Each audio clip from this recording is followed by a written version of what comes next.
Hi guys, and welcome to the deck profile for Harpie Ladies. Yes, Harpie Ladies. I made this deck. Pretty much the deck runs a whole bunch of rank 4s. I don't run Harpie's Pet Dragon because I don't want to go into rank 7s because then I would just be pretty much doing the same thing Elemental Dragons do. And I really wasn't up for that, so I wanted to kind of do like just rank 4, so we're just going to try to stick with that. So we're going to do the deck profile for this, and then you guys can go ahead and click the link in the description for a video for a deck that will replace this deck along with Madoche's. You get to vote out of 4 decks, 2 of them, and by next Monday and Tuesday, those will be the decks in the lineup for Daily Duels. So we're going to hop right into the deck profile. And before I get into these two, I run the Rabbit build. I know some of you guys are like, why do you run Rabbit? How come you run Harpie Lady? How come you run Harpie Lady Brother? Because I like Rabbit. I like the Rabbit play. It's pretty nice. It goes into Shockmaster and it goes into like, Lightning Chidori. So I really like the Rabbit play. So I gotta run the normal monster. So that's the reason why I don't run like Cyber Harpie Lady and stuff like that. The other Harpie Ladies. That's the reason why I run Harpie Lady, the original. So now since we got that there's 2 rabbits, I run 3 Harpie Ladies and 3 Harpie Lady Brothers. Or Sky Scout. My bad, forgot his name was changed. Right, so that's the reason why all the Harpie Lady cards say except Harpie Lady Brother, because in Japan his name is not Harpie Lady Brother, it's Sky Scout, and he got reprinted in Yugi's world, so now he is Sky Scout. But he's still good because he's still a winged beast. He's 1800, and he gets the job done, and he's level 4. So I'll explain why he's in there besides Rabbit. Run 3 Harpie Channeler. Channeler, you pitch a Harpie Lady, summon a Harpie Lady, so pretty good. Pretty good. So, I can go like, just Channeler, pitch a Harpie Lady, summon a Harpie Lady, exceed for a Chidori, or, stuff like that. And, this plus Elegant Egotist, quick Shockmaster. Like, this deck is just good at pumping out Shockmaster really quickly. The quicker I get out Shockmaster, the better. Run Harpie Queen. Harpie Queen is good because you can summon it with Chidori. You can pitch it to add Harpie's Hunting Ground, which is kind of meh.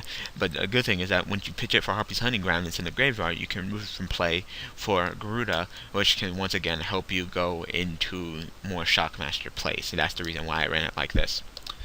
Then we run Tour Guide because, you're moving stuff and play with Garuda and, Rabbit and such. So you can go Tour Guide, Tour Guide, either go into Zenmins if your hand is bad, but it shouldn't be. Or you can go into Levier, detach it, and get your move and play monster back again. So that's the reason why we run Tour Guide. Mostly Rabbit and whatever I move and play with Garuda.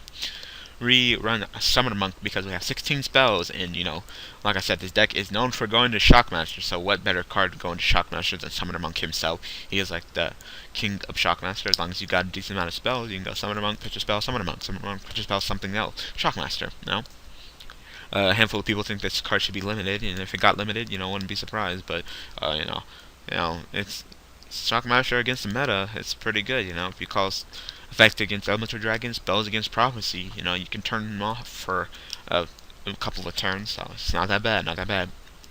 And then we run Garuda, pretty much if you have a wind in the graveyard, you can just move from play and summon Garuda, so, you can go like Channeler, pitch Harpie's Queen, summon, then move and play Harpie's Queen, summon Garuda, and go into Shockmaster. So, like I said, the deck is known for going into Shockmaster. Alright, spells, we have Elegant Egotist. So, if you have a Harpie Lady, you can activate this and summon a Harpie Lady or Harpie Lady Sisters from your hand or deck.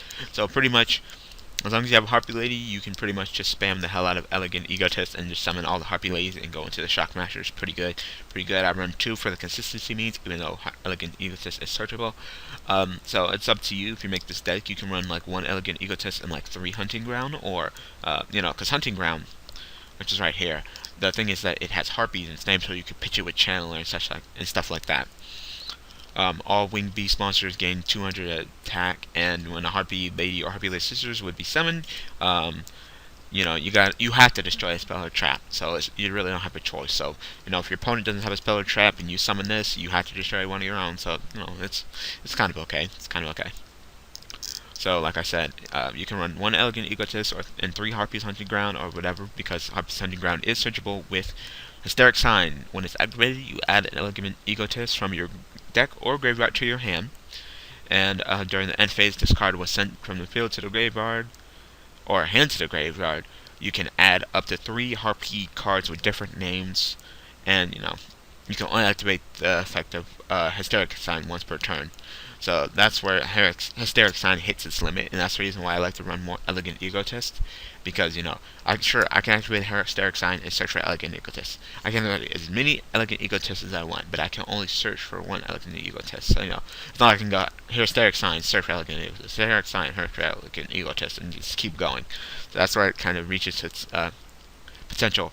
But if you set this card and your opponent MSTs it, you get 3 harpies with different names, so you can get like Harpie Chandler, Harpie Queen, Harpie Lady, Harpie's Hunting Ground. So it's just the possibilities endless. Also, harpies are getting the Phoenix formation, so you can go ahead and play that. I believe it's like you destroy monsters on your opponent's side of the field equal to the number of harpies you have on your field, and then your opponent takes damage equal to the monster's destroyed attack, but you can't conduct your battle phase. Depending on what they had, you could do enough to kill them. So, and it's another Harpie card, because I think it's like Harpie's Phoenix formation, or I think maybe it's just Phoenix formation. I have no idea, but it's in Joey's world. So, you have fun with your harpies, just pumping out them Shockmasters. And once again, another reason why I run Harpies better is because of this, Lawlessness. You tribute a fast up winged beast monster you control to summon a winged beast monster from your deck whose level is the same level as the monster tributed.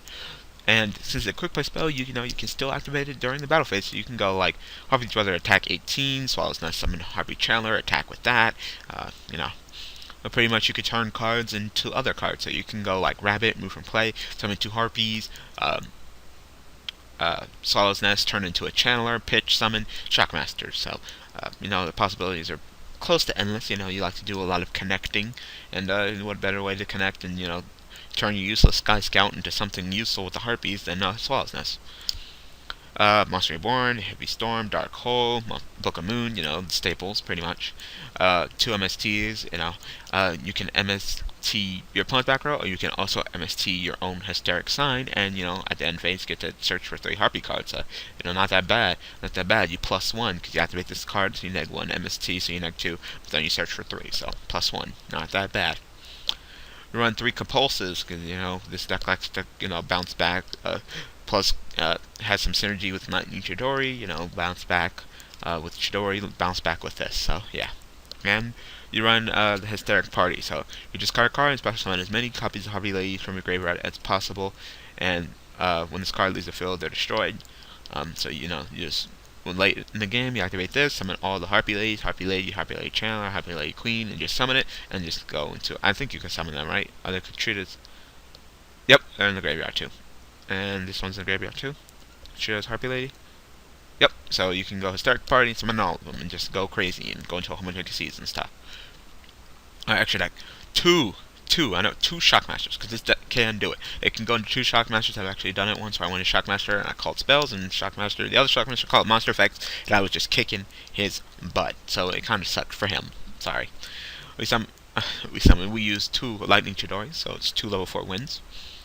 When this card is XC summoned, you target a set card your opponent controls and return it to the bottom of the deck that's already messed up. But then once per turn, you can detach and return a face-up card to the top of the deck. So it's kind of like a Phoenix Wing Wind Blast or something like that. So yeah, Lightning Chidori begin and done. If you got wins, you definitely should play Lightning Chidori. We play Heraldry Crest because you can. Number 69. Since the deck can go into since this deck can go into Shockmaster. I was about to say it. Since this deck can go into 69. Since this deck can go into Shockmaster, it can go into 69. So, if you're going against a deck, let's like say Elemental Dragons, they go first, they go into Dracosack, you can go to Heraldry Crest and negate Dracosack's effect, hit his effect, detach, summon 2 tokens, and kill their Dracosack. So not bad. We play Zero Fine. Zero Fine is 2 level 4 winged beast monsters. My friend Jay, if you are watching this deck profile, this is a card you are looking for. It's 20 cents. Once per turn, you can detach 1 XX-Infantry from this card and negate effects of all face-up cards your opponent currently controls. And if you do, this card gains 300 attack for each face-up card currently on the field except for this card. So, it negates your opponent's effects and boosts itself up. So, not that bad. As long as you play Winged Beast, which I do. We have Harpie's Phantasmal.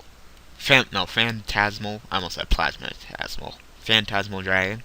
He is 3 level 4 wins, so if you can go into Shockmaster, you can go into Harley class, you can go into him. And this guy was supposed to be super broken before. He pretty much, because he was announced to be 2 level 4 win monsters, but then he went up to 3. So he was like super good to super like not good. So this card can only effect be applied and resolved as long as it has sea material. This card can attack your opponent directly. Your opponent cannot target any Harpie monster cards with effects or attacks, so including him. So and during each of your end phase, you can attach one. You have to attach one extreme material. So since he has 3 and he can attack directly, you pretty much get 3 turns. So you get 6,000 damage from this guy. If as long as he stays on field, because Harpies can't be targeted by effects or can't be targeted by what? Harpie monsters can't be targeted with effects or attacks. So they can attack them, and pretty much he can attack 3 times directly. So not that bad, not that bad. So that's 6,000 damage. Put in work. Black Chip, just send cards to the graveyard. We're starting to get to the generic ones now. Chain to put stuff on the top of the deck that you want, or you can go chain, send something to the graveyard, then play with Garuda. Emerald, so you can either revive one of your Harpie monsters, or recycle your cards. Maestro, go-to guy. Dweller, stop your opponent. I think I went up against Frog Monarchs, and then I wanted to stop his Treeborn, but I just had a horrible matchup. It was a good duel. I ended up losing, but it was still a good duel. I played really well. Cowboy, flick that 800, or get Kamikaze with a 3,000 beater, or anybody who's not 3,000 he runs over. My stroke for tour guide, and Levier for a tour guide. Alright, so this was the deck profile for Harpies. So I hope you guys enjoy. Tomorrow is Mermail. I'm gonna stick with Mermail for a little while. I'm having fun with that deck, so that deck will probably stay in the lineup for a little while longer. But if you guys are wondering what decks are replacing Madocades and Harpies, go ahead, link is in the description. Go ahead and click that video. It will take you to a video where pretty much there's 4 decks there. You guys can go ahead and vote 2 out of the 4, and whoever gets the most votes out of the 2 decks will be the decks to replace Madocades and Harpies for Daily Duels. So I hope you guys enjoyed this deck profile, and I will see you guys tomorrow with Mermails. Thank you for watching.